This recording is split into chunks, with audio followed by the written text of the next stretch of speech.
Hey YouTubers, this is the Roaming Prepper, and today we're going to do something a little more of a planning exercise. We're going to apply Porter's five forces for business, which is kind of the staple, a fundamental way of building a business plan and understanding your business.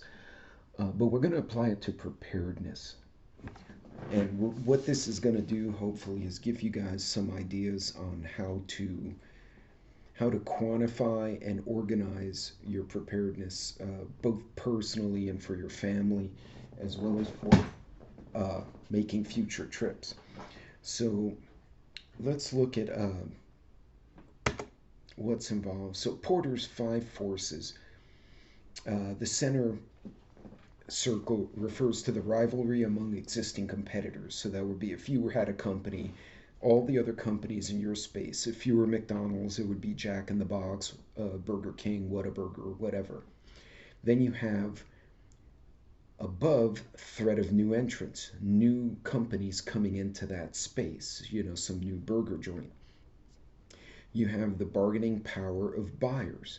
Now, if you're a store, if you have purchasers who uh, get together and decide they want to force your prices down, then that's a challenge. That's something you can do. Actually, Walmart uses their buying power to push their own suppliers to lower prices so that Walmart can get a better deal. But people can do that as well. You can bargain with a car dealership to get a better deal.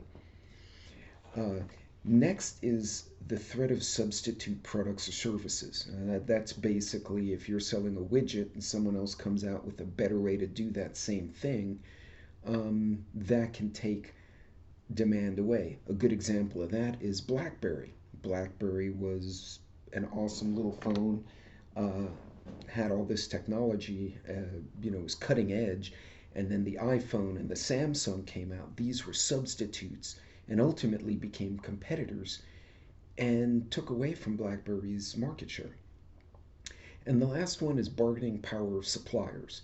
So that's where you purchase your goods from. If you own a store and you're buying from a factory or a wholesaler, they can use their power to try and force you to buy their product. You have to buy tires in order to get the car parts or something like that. So, anyway, in a nutshell, that's how Michael Porter's five forces work. And again, this is a baseline of business. If you take your MBA courses, this is something that's kind of like a fundamental principle for business. At the bottom, harvardbusinessreview.org, hbr.org, is where you can download and look at the competitive forces that shape strategy, which is Michael Porter's paper. It is copyrighted, but you can purchase it or you can get a copy at a bookstore.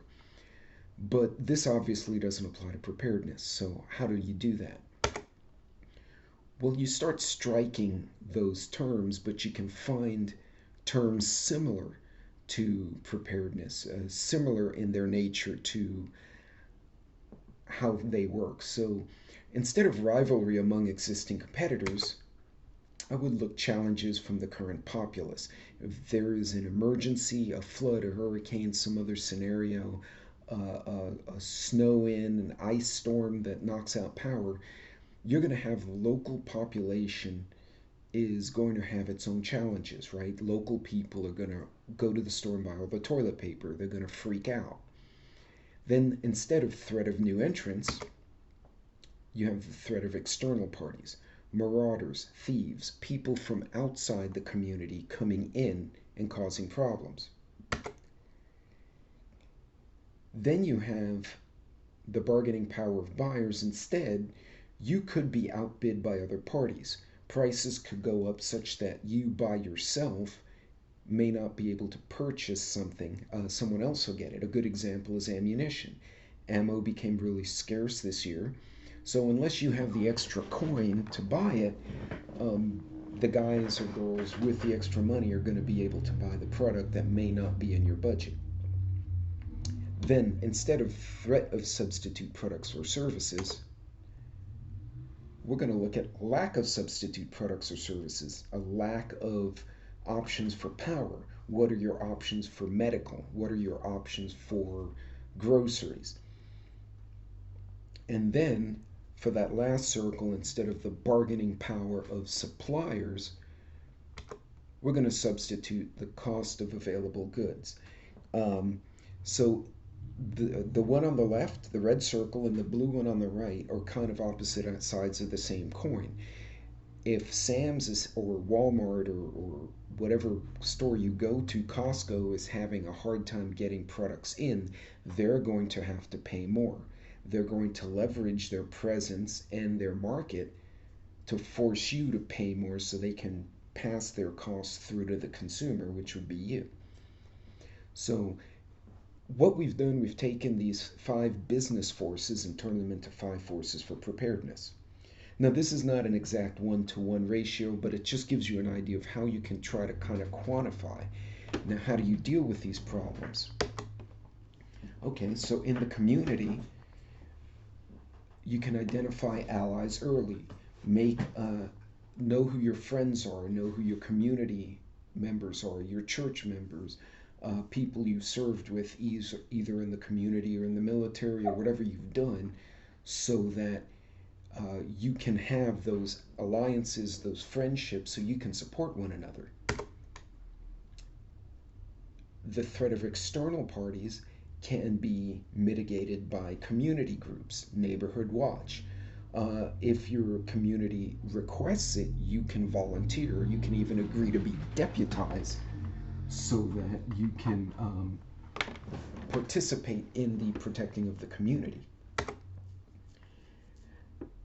Dealing with increased prices or increased purchasing power of other people, you can get together with your own friends, family, and community. You can arrange bulk purchases and then Venmo or split the cost among yourselves.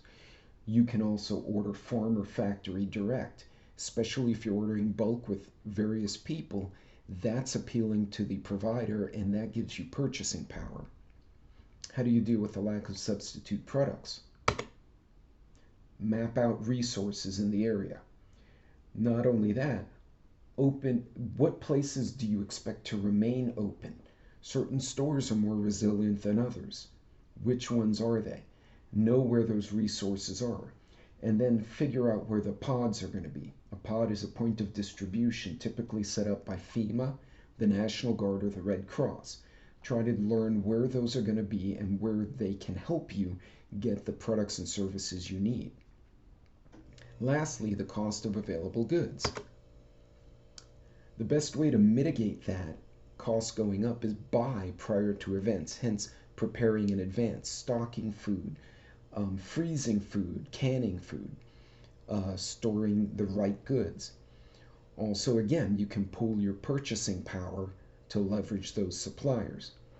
You can also have caches. You can store stuff in remote locations if you have a hunting lodge, if you have a farm or family property where members of the family can each put some stored materials there. Now again, this is a bit of a stretch, but what we're trying to do here is to show you how you can take a business lesson, business rules, and apply them to preparedness.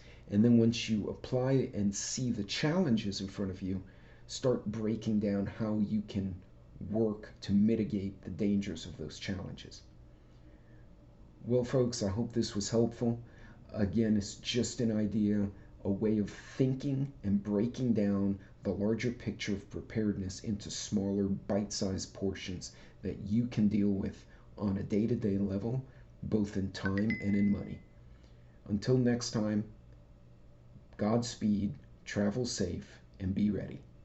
Take care.